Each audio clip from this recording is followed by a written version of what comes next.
Chapter 4 है शब्द परिचय, जिसमें हम पढ़ेंगे। इससे भी बहुत सारे क्वेश्चंस आते हैं हिंदी के क्वेश्चन पेपर्स में, मतलब जो भी क्वेश्चंस आते हैं। तो शब्द क्या है सबसे पहले तो अक्षरों के सार्थक मेल को शब्द कहते हैं। अक्षर का एक सार्थक मेल बनना चाहिए जिसका हम कोई अर्थ निकाल सके, तो उसी को शब्द कहेंगे। ठीक है, जैसे खर हो गया, लड़का, घोड़ा, पढ़ेंगे, सुंदर तथा निश्चय, रुपया, देश आदि, ये सभी शब्द हैं, सार्थक हैं। ठीक है, भाषा में केवल सार्थक शब्दों पर ही विचार किया जाता है, निरर्थक शब्दों पर नहीं। ठीक है, भाषा में ऑब्वियसली एक जैसे मैं जो भी पढ़ा रही हूँ, आप लोग अगर इसको समझ पा रहे हो तो तभी ये सार्थक हुआ। अगर सपोज करो कि कोई चीज कोई बोल रहा है, जैसे उसका हम कोई अर्थ नहीं निकाल सकते, ठीक है, कोई कुछ भी वर्ड्स बोल रहे हैं मतलब, तो वो निरर्थक हो जाएगा और उस पर ध्यान भी नहीं दिया जाता है। अब आता है पद। पद क्या चीज है? परिभाषा वाक्य में प्रयुक्त होने पर शब्द पद कहलाता है। अगर वो वाक्य में प्रयुक्त हो रहा है तो पद कहलाता है। ठीक है, क्वेश्चन आ सकता है इसका भी, जैसे वाणी मीठा मीठी बोलो, तो वाक्य में प्रयोग हुए ना, तो ये पद हो गए। इन तीनों शब्दों में एक वाक्य बनता है, मीठी वाणी बोलो, तो यहाँ वाक्य में प्रयुक्त होने पर मीठी वाणी बोलो शब्द जो है पद हो गए हैं। जैसे मीठी विशेषता बता रही है, इसकी विशेषण पद है। वाणी नाम पद है, संज्ञा। बोलो क्रियापद है, बोलने क्रिया बता रही है। ठीक है, ऐसे विभक्ति लगाने पर भी शब्द पद हो जाता है, अथवा निम्नलिखित वाक्य के मोटे अक्षर वाले शब्द भी पद है। जैसे विभक्ति लगाने पर बोल रहे हैं, लड़कों ने गेंद खेली, तो यहाँ पे ये क्या हो गया? ये भी पद हो गया। कृपया कुर्सी पर बैठिए, ये भी पद हो गया। ठीक है, तोते को पिंजरे में मत रखो, पद हो गया। दाना चुगने के लिए गौरैया आई है, तो पद हो गया ये भी। ठीक है, इसमें क्या क्या बोल रहा है? विभक्ति लगा दी हमने। शब्दों के प्रकार देखे तो कितने प्रकार के? देखो, हिंदी का शब्द भंडार विशाल है। हिंदी में शब्द अनेक प्रकार के हैं, अथवा निम्न आधार पर शब्दों पर विचार किया गया। जैसे स्रोत के आधार पर शब्द, अर्थ के आधार पर शब्द, रचना के आधार पर शब्द, शब्द शक्ति के आधार पर शब्द और रूपांतरण के आधार पर शब्द। 5 तरीके से हैं ये। तो सबसे पहले हम देखेंगे स्रोत के आधार पर। तो स्रोत के आधार पर 4 प्रकार के हैं। पहला तत्सम, तद्भव, देशज, विदेशज। इनसे तो बहुत सारे क्वेश्चन आते ही आते हैं, हर क्वेश्चन पेपर में अगर हिंदी का आया तो पक्का आते हैं।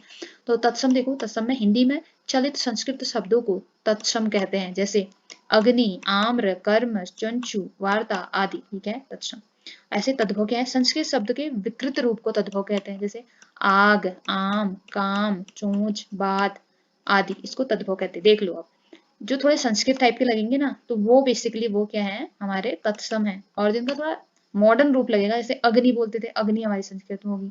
ऐसे आग हमारा मॉडर्न हो गया, उसका मॉडर्न में हम मॉडर्न लैंग्वेज में हम आग ही तो बोलते हैं, अग्नि जला दी तो नहीं बोलते, आग जला दी बोलते हैं, तो ये तद्भव हो गया। तो मतलब जो मॉडर्न लैंग्वेज के शब्द है लगभग, वो तत्सम सॉरी तद्भव हो गए, और जो हमारे पुराने संस्कृत के टाइप के लगेंगे जो, वो तत्सम होंगे। ठीक है, ऐसे इन्होंने बहुत सारे दे रखे हैं, तत्सम, तद्भव, अक्षी, कर्ण, चंद्र, ग्रह, ग्राम, मिष्ट, पूर्ण, पंचम, दशक, दशम, ये क्या है? सारे तत्सम हैं। तत्सम क्या बोला था मैंने? जो थोड़े कैसे लगेंगे? संस्कृत टाइप के लगेंगे। और तद्भव देखो, आँख, कान, चांद के, गांव, मीठा, पूरा, 5, 10, तो ये क्या है? तद्भव है। ठीक है, इन्हीं को बोल रहे हैं, इन्हीं का है, सेम ही शब्द है। ऐसे ही दूसरे भी दे रखे हैं।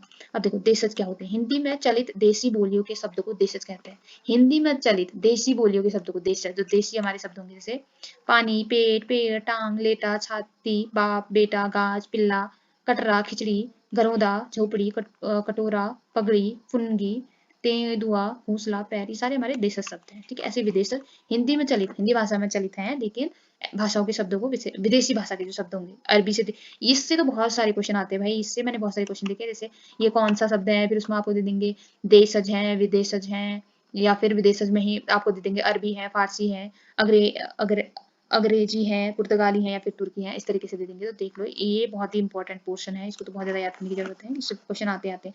जैसे अरबी से कौन कौन से शब्द आए जो हमारे यहाँ हिंदी में चलते? देखो, आईना, इनाम, कसम, कागज, खबर, जुलूस, हिसाब, ये सारे अरबी के शब्द हैं।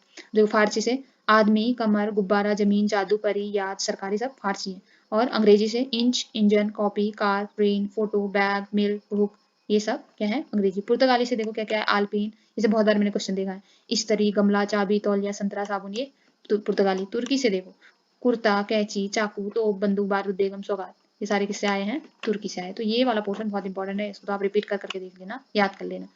देखो, ऐसे अर्थ के आधार पर, तो अर्थ के आधार पर शब्द 4 प्रकार के होते हैं, समानार्थक, एकार्थक, अनेकार्थक, विपरीतार्थक। देखो, समानार्थक यानी एक समान अर्थ जिनके निकले, एकार्थक एक अर्थ जिनका निकले, अनेकार्थक एक से ज्यादा अर्थ जिनके निकले, और विपरीतार्थक जिनके मतलब उलट अर्थ निकले। ठीक है, समानार्थक देखो जैसे कौन कौन से हैं? दिन को क्या क्या और बोल सकते हैं? एक जैसे अर्थ होते हैं, अहन, दिवा, दिवस, वार, ये दिन को ही बोलते हैं, समानार्थक है। रस्ते को पथ, पंथ, मार्ग, वीथी, सरणी। फुलवारी को उद्यान, कुंज, वाटिका, बगीचा, बाग। लगातार को अनवरत, अविरत, निरंतर, सतत। सुंदर को अभिराम, चारु, मनोरम, मनोहर, रमणीक। तो ये समानार्थक शब्द हो गए। अब एक अर्थक देखो, एक अर्थक क्या होते हैं जिनके एक अर्थ वाले जो शब्द होते हैं, जैसे मित्र, पत्नी, सूर्य, स्वागत, हर्ष आदि। ये क्या है? एक अर्थक है, एक ही अर्थ निकल रहे हैं ना इनके। ऐसे ही अनेकार्थक, एक से अधिक अर्थ वाले शब्दों को अनेकार्थक बोलते हैं, जैसे आम, व्यापक, साधारण, सामान्य, कच्चा। तो आम फल भी होता है, आम व्यापक, साधारण, सामान्य जो होता है उसको भी बोलते हैं आम। देखो कच्चा, न पका हुआ, एक फल आम। एक से अधिक अर्थ निकल रहा है इसे। गुरु ऐसे श्रेष्ठ, पूज्य, शिक्षक, भारी, महत, कठिन, ये सारे हो गए। ऐसे पक्ष, बगल, दाया या बाया भाग, तरफ, 15 आदमियों का समूह। ऐसे हार, पराजय, असफलता, माला। ठीक है, हार माला भी होती है, हार को पराजय भी बोलते हैं, सफलता भी बोलते हैं। ऐसे विपरीतार्थक जिसके बिल्कुल ही उल्टा देने वाले शब्द अर्थ निकलते हैं। अज्ञ का विज्ञ हो गया, युक्त का मुक्त हो गया, अस्त का उदय हो गया, लघु का दीर्घ हो गया, तीव्र का मध्यम हो गया, वृक का त्रिजु हो गया, मधुर का तिक्त हो गया, जागृत का सुप्त हो गया, पूषक का शोषक हो गया, सृजन का संहार हो गया, समता का विषमता हो गया, त्याग का संग्रह ग्रहण हो गया। ये बिल्कुल उल्टा अर्थ निकलेगा। अब देखो, अब तीसरा है रचना के आधार पर हमारे। तो रचना के आधार रचना अर्थात बनावट के आधार पर शब्दों के 3 प्रकार होते हैं, रूढ़, यौगिक और योग रूढ़।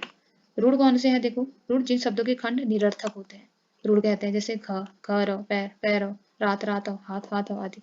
ऐसे यौगिक कौन से होते हैं? मतलब इसका अलग से इसके खंड करके कोई अर्थ है, घ का कोई अर्थ निकल रहा है, रो का कोई अर्थ निकल रहा है, पै का कोई अर्थ, साथ में मिलकर अर्थ निकल रहा है। ठीक है, ऐसे यौगिक देखो, रूढ़ शब्दों के योग से बने शब्द को यौगिक कहते हैं। जैसे देखो, राजपुत्र, राज और पुत्र, इनका अर्थ तो निकल रहा है ना अलग अलग। देखो, राज का भी अर्थ निकलता है, पुत्र का भी अर्थ है राजपुत्र। जन्मभूमि, जन्मभूमि, पाठशाला, पाठशाला, स्वामी, भक्त, स्वामी और भक्त। अब ऐसे योग रूढ़ क्या होता है? देखो, विशेष अर्थ का बोध कराने वाले शब्द को योग रूढ़ बोलते हैं। जैसे पंकज, विशेष अर्थ का बोध करा, पंख में जमना, सॉरी जन्मा, जो पंख में जन्मा हो। जैसे दशानन, जिसके 10 मुख हो, रावण जो हो गया। लंबोदर, लंबा पेट हो जिसका, गणेश। ठीक है, पीताम्बर, पीले वस्त्र धारण करने वाले, विष्णु। ठीक, ऐसी शब्द शक्ति के आधार पर शब्दों की शक्ति होती है, शब्दों में शक्ति होती है, किसी शब्द में कम शक्ति होती है तो किसी में अधिक होती है। तो इसके आधार पर 3 नाम दिए गए, वाचक, लक्षक और व्यंजक।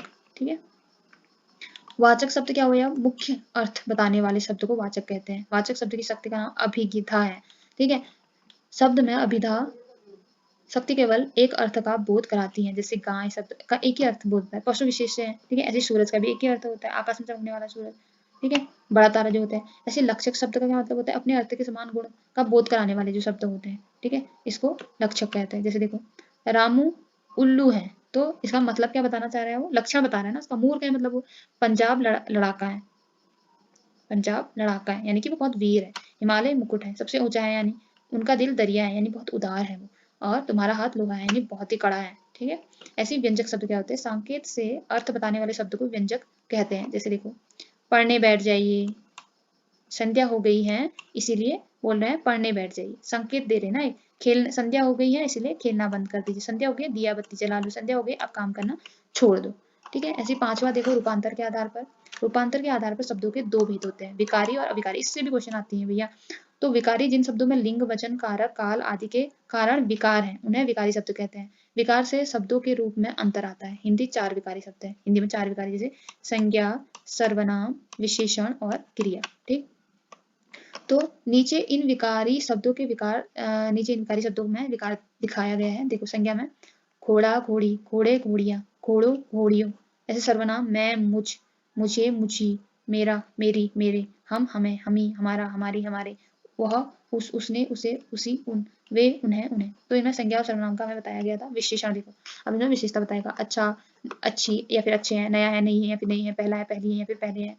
क्रिया देखो, इसमें काम का दिखाएगा, पढ़ता है, पढ़ती है, पढ़ते हैं, पढ़ा, पढ़ी, पढ़े, पढ़ूंगा, पढ़ूंगी, पढ़ेंगे, पढ़ू, पढ़ो, पढ़े। ठीक है, ऐसे अविकारी देखो, अविकारी का क्या होता है?